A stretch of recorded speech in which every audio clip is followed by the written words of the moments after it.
எதிர்ப்பு தினத்தை முன்னிட்டு ஃபங்க்ஷன் ரெடி பண்ணியிருந்தோம்.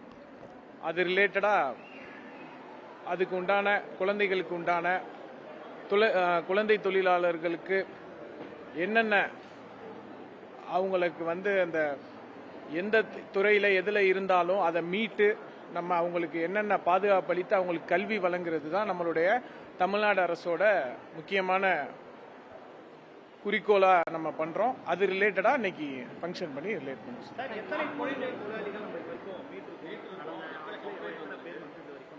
சார் இந்த டீடைல்ஸ்லாம் நம்ம ரெடி பண்ண சொல்லியிருக்கோம். கடந்த ஆட்சியை விட்டுருங்க, இப்ப நம்ம எல்லாமே நியூ, அதுக்கு தகுந்த மாதிரி நம்ம அதுக்கான ஆக்ஷன்ஸ் எடுத்து நம்ம நிறைவேற்றப்படும்.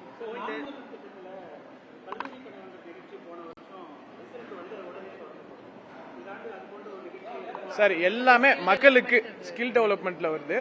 எதுவா இருந்தாலும் மக்களுக்கு எது பயனுள்ளதாக இருக்குமோ அது கண்டிப்பாக நிறைவேற்றப்படும். ஈஸியா சுலபமா நிறைவேற்றப்படும்.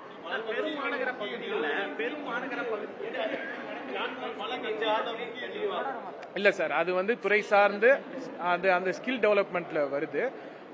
அது சம்பந்தமா ரிலேட்டட் அதிகாரிகளை வச்சு நம்ம டிஸ்கஸ் பண்ணிட்டு நம்ம முதலமைச்சர்கிட்ட டிஸ்கஸ் பண்ணிட்டு பண்ணலாம். சார் இது துறை சார்ந்த நிகழ்ச்சி, நோ பாலிடிக்ஸ் ப்ளீஸ். இன்னுமே குடும்பத்தோட வறுமையை கருதி இன்னும் பல பேர் சிக்னல்ல பிச்சை எடுத்துட்டு இருக்கிறத நம்மளால பார்க்க முடியுது.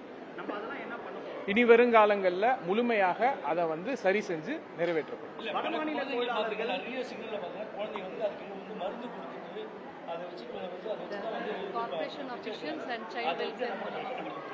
கார்பரேஷன் அப்புறம் சைல்டு வெல்ஃபேர் மூலியமா அது என்னங்கிறத நம்ம செஞ்சிருவோம் சார். தொழிலாளர்கள் அங்கிருந்து இங்க பணியாற்றக்கூடியதை பார்க்க முடியுது. இங்க இருந்தும் மற்ற வடமாநில பகுதியில் நம்ம போயிட்டு நம்ம தொழிலாளர்கள் பார்க்கணும், குழந்தை தொழிலாளர்.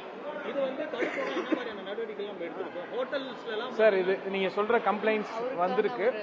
அது என்னன்னு நம்ம செஞ்சுட்டு சரி பண்ணிட்டு எப்படி அதை கிளியர் பண்ணணும், எப்படி அதை முழுமையா நம்ம ஒரு நாள் பண்ணிட்டு போனா திருப்பி அது இதாகாம முழுமையா நடவடிக்கை எடுக்கிறதுக்கு என்னவோ அதை நாங்க அதிகாரிகள்கிட்ட பேசி நடவடிக்கை எடுக்கிறோம்.